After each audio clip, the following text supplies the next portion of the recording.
मैं डॉक्टर श्याम सुंदर शर्मा आज पुनः आप सभी का स्वागत करता हूं चिरायु गीता यूट्यूब चैनल पर। इस संसार में दुख का भंडार है, किंतु दुख क्या है,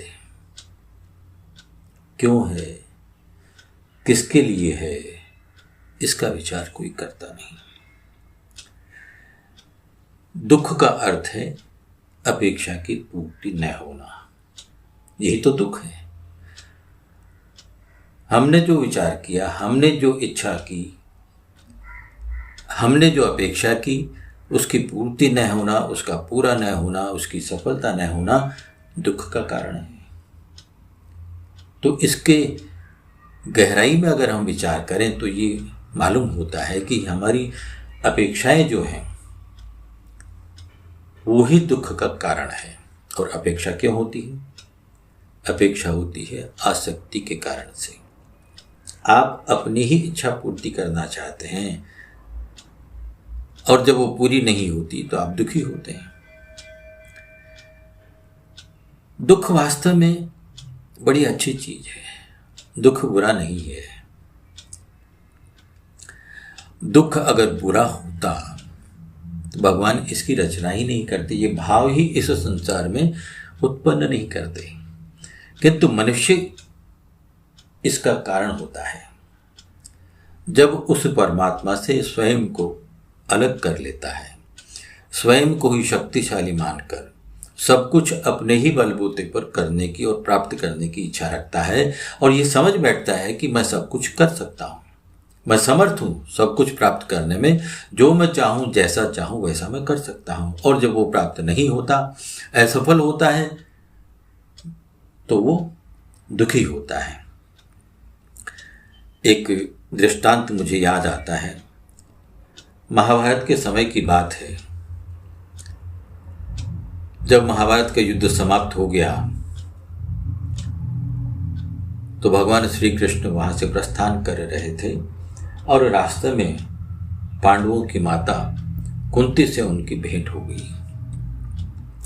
माता कुंती को देखकर भगवान श्री कृष्ण ने पूछा, माता, मुझसे सभी लोगों ने कुछ न कुछ मांगा है, आप भी कुछ मांग लीजिए। आप जो चाहेंगी, जो मांगेगी, मैं उसे पूरा करूंगा। आपको अगर ब्रह्मा का पद भी चाहिए तो मैं वो भी आपको प्रदान करूंगा। माता कुंती ने कुछ क्षण विचार किया और बड़े ही सहज भाव से भगवान श्री कृष्ण से कहने लगी, मुझे कष्ट दीजिए, तकलीफ दीजिए, विपदाएं दीजिए, क्योंकि दुख के अतिरिक्त मुझे कुछ नहीं चाहिए। तो भगवान को आश्चर्य हुआ। भगवान कहने लगे कि माता, दुख की आपकी चाह है, आप दुख प्राप्त करना चाहती हैं। माता कुंती कहने लगे भगवान श्री कृष्ण से, दुख ही तो एक ऐसी वस्तु है जिसमें आप हमेशा याद आते हैं। जब पीड़ा आती है, जब कोई विपदा आती है तो आंखों में आंसू आते हैं। उस अश्रुओं के बहने में आपका ही ध्यान आता है। जब कोई विपदा आती है तो आप ही करुणा में हमारे सामने आते हैं। तो मेरी इच्छा, मेरी मांग, मेरी अपेक्षा इतनी है कि मुझे दुख दीजिए जिससे मैं आपको एक पल भी भूलूं नहीं, सदा आपका स्मरण मुझे रहे। भगवान और माता कुंती के बीच में ये जो संवाद हुआ, ये आज भी सही है। क्योंकि दुख कब होता है? जब आप अपेक्षाएं करती हैं, जब आपकी कहीं आसक्ति है, आप अपने अनुसार उसका परिणाम चाहते हैं, और जब अपने अनुसार परिणाम नहीं होता है तो आप दुखी होते हैं। तो आप अपने अनुसार चाहते ही क्यों हैं? आप स्वयं को क्यों बीच में रखते हैं? अपनों को क्यों बीच में रखते हैं? मैं, मेरा, मेरे लिए, छोड़ दीजिए, इसे छोड़ दीजिए, बिल्कुल त्याग कर दीजिए इसका।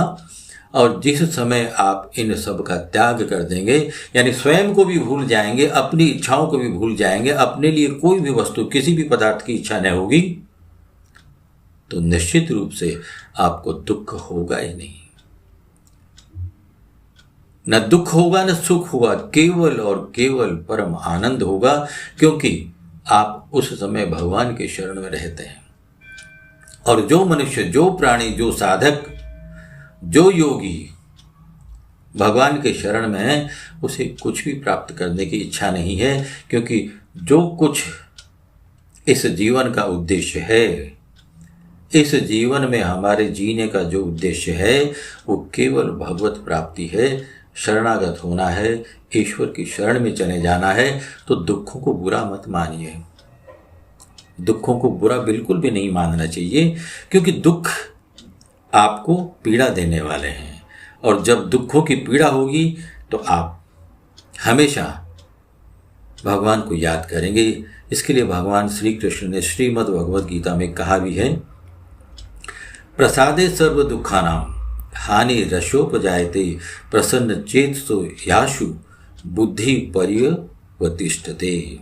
यानी कर्म योगी के अंतःकरण की निर्मलता से सभी दुखों का नाश हो जाता है, बुद्धि स्थिर हो जाती है और परमात्मा में स्थित रहता है। तो अंतःकरण की निर्मलता, अंतःकरण की निर्मलता क्या है कि न मेरे लिए है न किसी और के लिए है, मैं केवल ईश्वर के लिए हूँ, मेरे सारे कर्म ईश्वर के लिए हैं। जय श्री कृष्ण, जय श्री राधे।